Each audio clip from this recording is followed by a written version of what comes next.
What better way to spend quarantine than waging war on my viewers?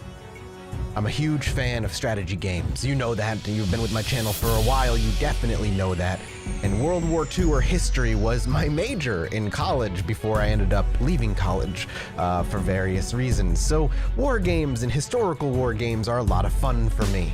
And one of my favorite genres is MMOs. So when you take MMOs and mash them with RTS strategy games that take place over the course of many, many weeks with diplomacy, espionage, allies and enemies, then you've got me hooked. Welcome everybody to Call of War World War II, and a big thank you to the developers for sponsoring this set of videos. Today I'm actually going to go ahead and show you how to join the game that I set up, and it's a 100-person game, and you are all welcome to jump in for free. The war continues to rage on. Coalitions and alliances form, and greater wars are fought as the world is consumed by hellfire and fury. But I am still hanging on, alive thanks to the greater good of the coalition that I joined. Welcome back to Call of War, the next update video, and as always, thank you to the developers for the sponsoring of this video. If you want to check out Call of War, as always, you can check out the links in the description below. It's free to play, browser-based, Steam-based, you choose it. But if you want to jump in right now, I've got a link below. You can click in and bring it right to the game, and you can play. But needless to say, since the last time we've checked in, the war has shifted significantly in my favor. For one, I decided to throw my lot in with a coalition. I was trying to roll solo for a little while, and I ended up obviously getting demolished down here. As you can see, they're not really the same any longer, but down here I was being killed. Then I threw my lot in with Communist China. Communist China is the head of the coalition that we're currently running. You can see there's not many coalitions left anymore. It's kind of just the United Asian Front and the Maple Syrup Alliance as the two leading coalitions via how many provinces we have and our score. But still, you know, it's not the worst thing in the world. It's right now, this coalition is Communist China with Supreme Toaster, Khabarovsk as Tier of Valhalla, Nationalist China by Pooch the Doggo and Sumatra of Finian, and obviously myself. Supreme Toaster being the big one, he's the leader of this coalition. He came in, basically, what ended up happening is he reached out and he's like, listen, jump in our coalition, we'll help you take your lands back. He's a vet to the game, so he kind of taught me the ropes of some of my my movement and my maneuverability. And I had 3 provinces left, and I basically retreated into his lands, and I rebuilt what I could there. From there, I basically kind of hunkered down with my soldiers as he finished up the war he was in over here that is clearly not done yet, but he's winning. And then he started moving in with his troops from all angles.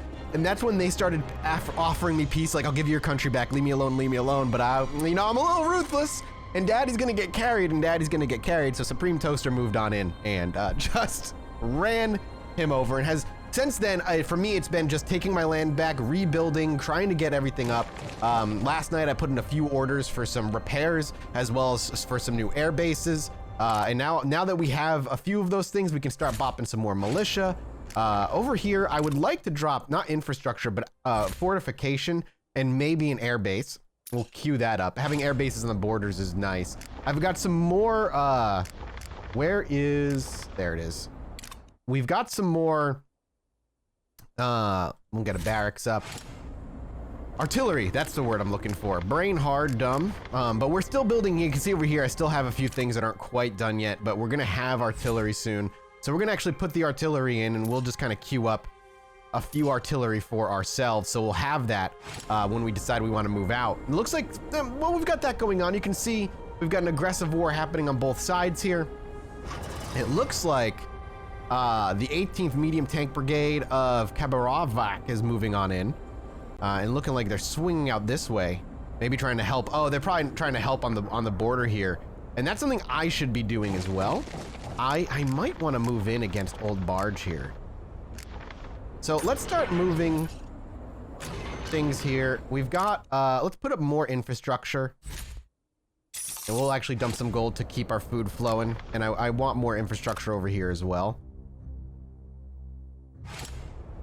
We'll finish that off, and then we'll drop some infrastructure.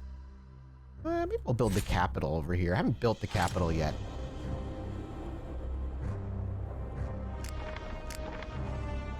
And we still got buildings building. So let's scroll on out. Let's actually open up the newspaper and see the world happenings. It looks like Derpy Hooves is currently the leading one. Supreme Toast is still in the top 10. I'm nowhere even in the top 20, but that's all right. I'm still alive, and that's all that matters to me. You can see over here in Europe, there's still like war everywhere, but the most surprising place for me, and the most surprising place that I'm excited to show you is a little bit more to the west here. Canada has been just annihilating. The Maple Syrup Alliance, it looks like the coalition has formed in Canada. No longer were they fighting one another. The United States just really couldn't come together. There really wasn't a coalition that was able to form. And as you can see, Canada just went right down the middle and just went right through Florida. They're island hopping, and now they're moving into South America. And they're just completely crawling all over the place. If the United States had maybe come together and didn't decide to tear each other apart, as you know, they ended up doing, making them easy game for a very quick alliance up north, they might be fine. But that coalition, honestly, the Canadian coalition up north was probably the smartest play over in the Americas, because it just, as I was logging in every day, it was just more and more and more domination. They're really just, it became so obvious so quick that Canada was just going to run them through. Hopefully, you can see, look at Canada, Canada, Canada, Canada. Over here, yeah, the USA is mostly gone. It's all gone. It's all Canada at this point. Canada owns everything, and South America is about to get some Canadian visitation. And now they're actually moving over this way and prepping to start moving in on us. So I need to start, you know, getting involved here if I can. Hopefully I can. But I would love to start moving and pushing to defend, because it looks like that's what this is going to come to. This is going to be the big confrontation, I think, of this game for me. Now that I've got my feet under me, I won't be a big move, obviously, to be able to fight in this war, but I would like to contribute. And look at this. We've got, you know, Japan out here ready to just defend against the Navy, while we've got China moving into the mainland, spreading across out to the west. And then we've got, Canada looking to maybe make some moves out this way. No, Japan's moving in while... Oh, it's not Canada. Japan is moving in. Oh, no. Oh, that's so bad. Oh, I'm curious how that's gonna go. Maybe I'll have my sights more on the north and the west and try and move into Africa. If I can get involved in a conflict out in Africa, that would be great. But we have a lot of vets playing, if that wasn't already very, very clear.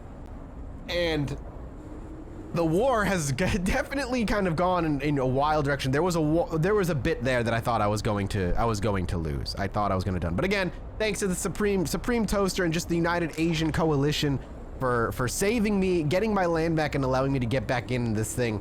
And hopefully we can do some fighting soon that won't end up getting us killed. The war rages on, and we've got another update video to come yet.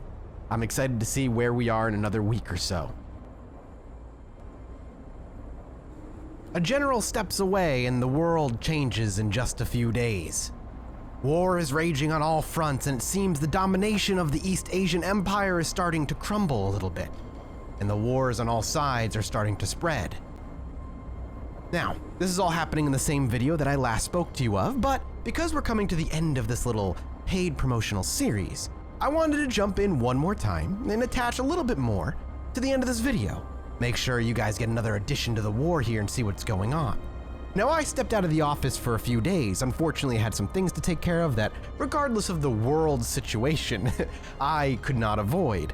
And so I wasn't able to play for a few days, so I wasn't sure what I was going to come back to.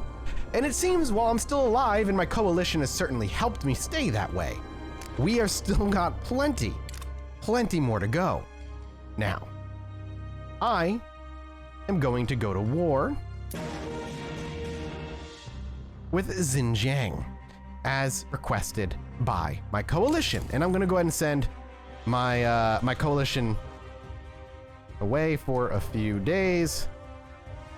I apologize. So basically, we're just gonna go ahead and start moving our troops, and we're gonna start moving into attack down here.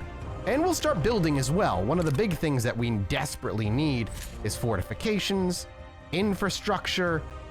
We'd love an air base over here. and maybe even an industrial complex. And we can even spend a little bit of our premium currency to catch up since I was away for a little bit. So let's just get some things done. And I'd very much like to have like a bomber up. Let's go ahead. Oh, it's no building in progress. Nope, it is done.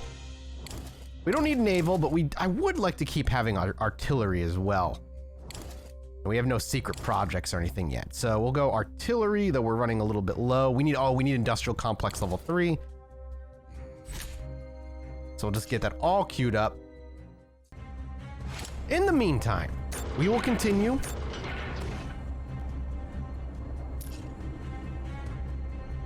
to move throughout and get our military moving. Now, let's get everybody moving, and once we're moving, we'll take a look at the rest of the world here, but I do want to prepare, because we are going to need to start prepping for fights here. With some orders to our troops to defend our southern border and entertain, rather, the idea of helping everybody else out, let's take a look at what the rest of the world is now doing. It seems that America is still very much all about Canada, though I'm not sure if these two Canadians are allies. I would imagine they're not. It seems like there's some potential territory disputes going up here. If we swing out to the coalitions and we organize by coalition, we can actually see we've got a few. So let's see, who's this? This is Murdo? Oh, this is the name of them. But beyond that, it does look like they're going to be moving into South America. I imagine most of the rest of their game up here is going to be very focused on trying to unite the rest of the US. You can actually see we got some troops actually moving across the country here. Maybe even move over here and get some attack on us, which wouldn't surprise me. Not a big body of water that they have to cross over here.